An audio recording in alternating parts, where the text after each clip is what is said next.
حضرات گرامی، اب آئیے اپنے علاقے کے دوسرے نمائندے مقرر کی جانب ہم لوگ چلتے ہیں۔ میری مراد فضیلت الشیخ محمد علی السلفی حفظہ اللہ سے ہے۔ بڑے ہی ادب و احترام کے ساتھ ایک شعر کے ساتھ آپ کو زحمت اسٹیج دینا چاہتا ہوں کہ یہ دنیا نفرتوں کے آخری اسٹیج پر ہے۔ یہ دنیا نفرتوں کے آخری اسٹیج پر ہے،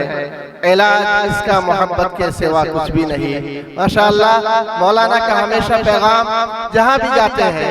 امن و سلامتی والا ہوتا ہے۔ اسلام کی، دین اسلام کی، ضلع روہتاس کی نمائندگی ہر جگہ کرتے ہیں۔ آج آپ کے علاقے میں، آپ کے گاؤں میں مولانا نمائندہ مقرر کی حیثیت سے اکل حلال کے موضوع پر آپ کے سامنے گفتگو کریں گے۔ بڑے ہی ادب احترام کے ساتھ آپ سے بھی گزارش کی جا رہی ہے، بس 13 منٹ میں آپ اپنے خطاب کو ختم کر کے شکریہ کا موقع عطا کریں گے۔ محمد علی السلفی حفظہ اللہ۔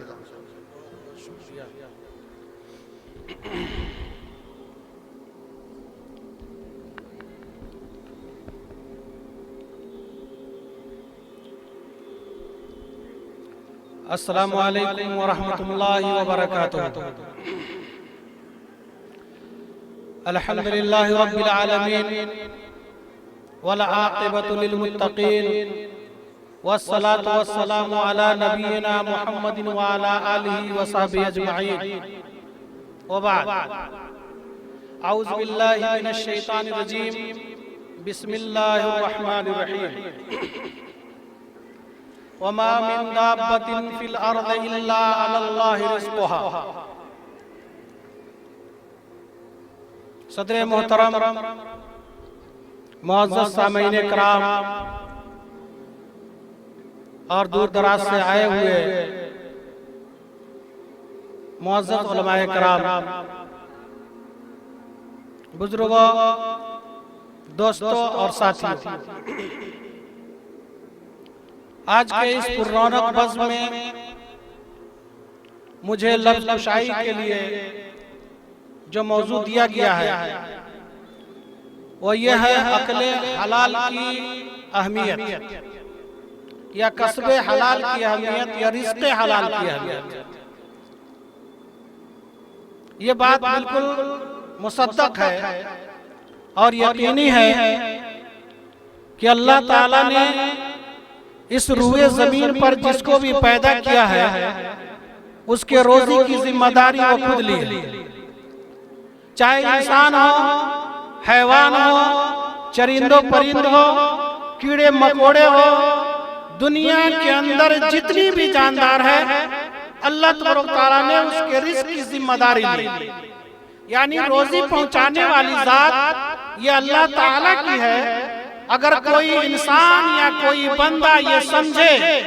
اور کہے کہ میں کسی کے رزق کا ضامن ہوں تو دنیا کا سب سے جھوٹا انسان ہے۔ انسان کی جتنی زندگی ہے، یہاں تک کہ پوری زندگی کے اندر جب تک وہ اپنی روزی مکمل کھا نہیں لے گا اس وقت تک اس کو موت نہیں آئے۔ اور یہ رزق کا جو معاملہ ہے، کمائی کا جو معاملہ ہے، یہ بہت ہی اہم ہے، خاص طور سے ایک مسلمان کے لیے، کہ ایک مسلمان کی ذمہ داری بنتی ہے کہ ایک مسلمان اپنے منہ کے اندر جو لقمہ لے جائے اس کے حلق سے جو دانہ نیچے اترے وہ حلال ہے۔ اگر حلال نہیں ہے، اگر وہ حرام ہے، تو ایک مسلمان کو یہ سمجھنا چاہیے کہ حلال لقمہ کھا کر کے اس خوراک سے اس کے جسم کے اندر جو خون بنتا ہے، اس سے جو اس کی توانائی بنتی ہے، اس حرام رزق کی وجہ سے نہ اس کی کوئی عبادت قبول ہوتی ہے اور نہ اللہ تعالیٰ کی نظر میں وہ اچھا ہوتا ہے۔ قرآن مجید کے اندر اللہ تبارک تعالیٰ نے رزق حلال کے تعلق سے فرمایا، یا ایھا الرسل کلوا من الطیبات وعملوا صالحا انی بما تعملون علیم۔ یا ایھا الرسل کلوا من الطیبات، اللہ تعالیٰ نے رسولوں کو مخاطب کیا اور کہا کہ کلوا من الطیبات، پاک روزی کھاؤ، حلال روزی کھاؤ۔